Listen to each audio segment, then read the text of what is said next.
Kazi ya kufungua ofisi ya chama chetu, kazi ya ofisi hii ni kubwa kuliko yote, ni kusikiliza maoni ya wanachama na wananchi wote. Chama chetu ni daraja kati ya serikali na umma. Hiyo kazi yetu. Kama ingekuwa kuna udalali, sisi ndio tulikuwa dalali. Dalali wa kuunganisha watu na serikali. Serikali ikifanya vizuri tunaenda kwa kuielezea. Tunasema serikali imefanya vizuri.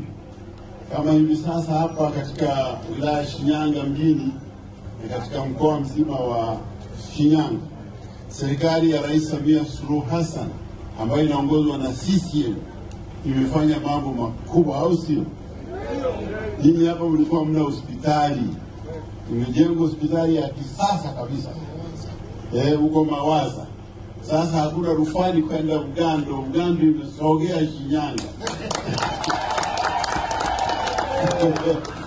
Alafu amejenga vituo vya afya. Amejenga madarasa mengi ambayo yalikuwa yanajengwa kwa michango. Lakini Mama Samia, serikali ametoa pesa zimejenga. Kuna vitu vingi tumefanya. Kazi yetu sasa ni kuwaeleza wanachama na wasio wanachama waelewe kwamba hii kazi ilifanyika katika kutekeleza ahadi zilizotolewa na Chama cha Mapinduzi. Kwa hiyo kumchagua Samia kwa mara ya ngapi? Ya pili. Ni ya pili kwa sababu wakati ule alikuwa anagombea akiwa makamu.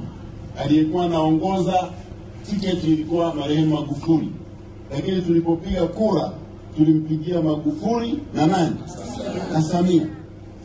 Na katiba inasema yule anayeongoza tiketi akiondoka, yule mfuasi wake anapata. Lakini anapata yeye alichaguliwa.